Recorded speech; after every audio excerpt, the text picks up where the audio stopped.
Hello! It's apparently been another week, so congratulations, you survived another week. A lot of people didn't do that.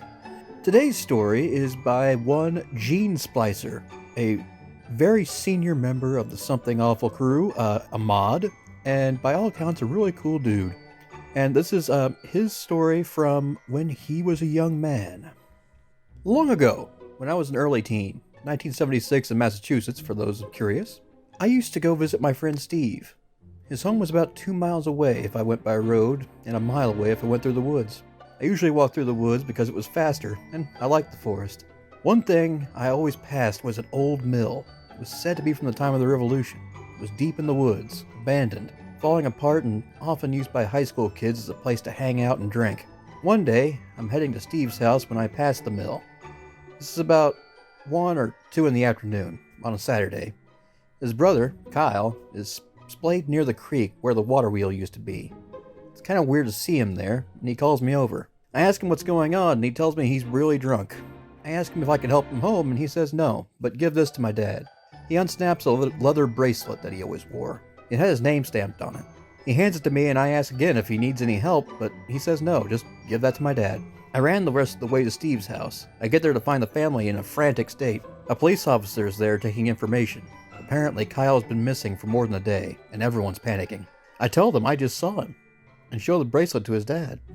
They begin to freak out and ask me where I found him, and why I have his bracelet. I explain the incident at the mill. Dad and the police officer take off for it. Steve was really freaking out, and his mom was in a full-blown panic. I didn't know what to do. Eventually, Steve's dad comes back with news that Kyle is dead. Now, chaos is the theme of the home. After a while, a cop takes me home, and I answer some more questions. My folks are concerned, as well they should be. A couple days later, they came back to take my statement again. Why? Well, I didn't get an answer. One of the folks talking with me was a psychologist.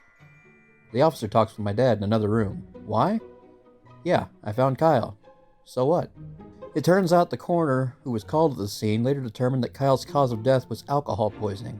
But what was concerning was that Kyle's time of death was many hours before I would have found him and supposedly talked to him. The coroner decided he likely died the night before and lay there undiscovered until I stumbled by.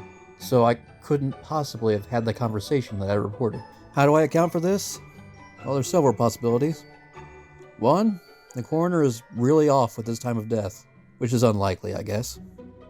Two, I stumbled upon the spirit of Kyle, who guided me back to his parents to free his spirit from some kind of purgatory, which is nonsense.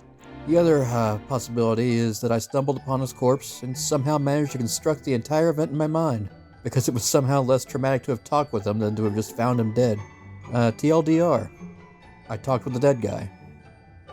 Huh. Okay. Well, that was, that's very believable, and that's why I like it. Because, teens do stupid stuff. Sometimes they just don't survive the week. And yeah, it's finding a body. It's not the weirdest thing to find out in the field. Sometimes you'll find a meth lab or a teen that are not dead, just drinking. So if you see someone drinking, just make sure you have a friend, so you don't wind up like splayed out on a field talking to kids while dead.